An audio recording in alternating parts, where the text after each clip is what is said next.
So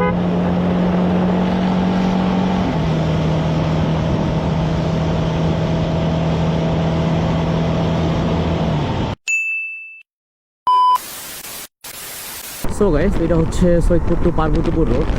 local রোডে যদি 140-42 উঠে তাহলে চিন্তা করেন ফাঁকা রাস্তায় এটা কি করবে। সো এই ফাঁকাতে একটা টেস্ট করে দেখি।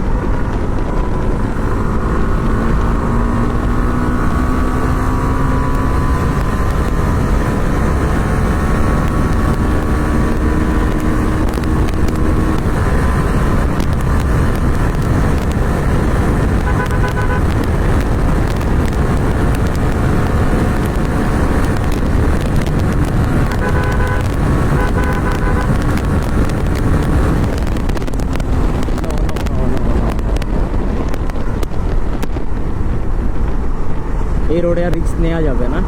এই রোডে বোঝা গেছে 140-42 ছাড়া উপরে আর উঠানো সম্ভব না।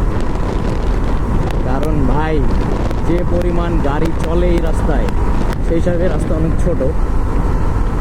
সো এই রাস্তায় রিস্ক নিলাম না। আর আজকে আমার 1000 কিলোমিটার পার হয়েছে, আমাকে আরও 1500 কিলোমিটার মেনটেন করতে হবে, কিন্তু আজকে মন মানে নাই, যার কারণে আজকে 3বার চেক করছি। আর একবার ক্যামেরা অন ছিল না, সেটা হচ্ছে সৈয়দপুরের ইপিজেডের ওইদিকে আর কি, ইপিজেড পার হয়ে।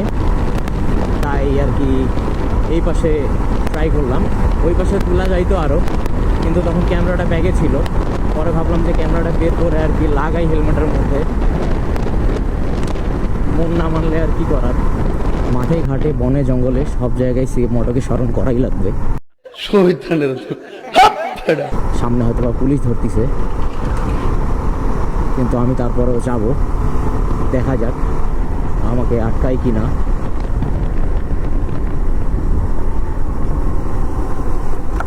আমাকে সচরাচর আটকায় না, আজকেও আটকাইলো না। ভাবে যে আমার সব কিছুই আছে, আসলেই সব কিছু আছে। এখনও নাম্বার প্লেট পাইনি আমি।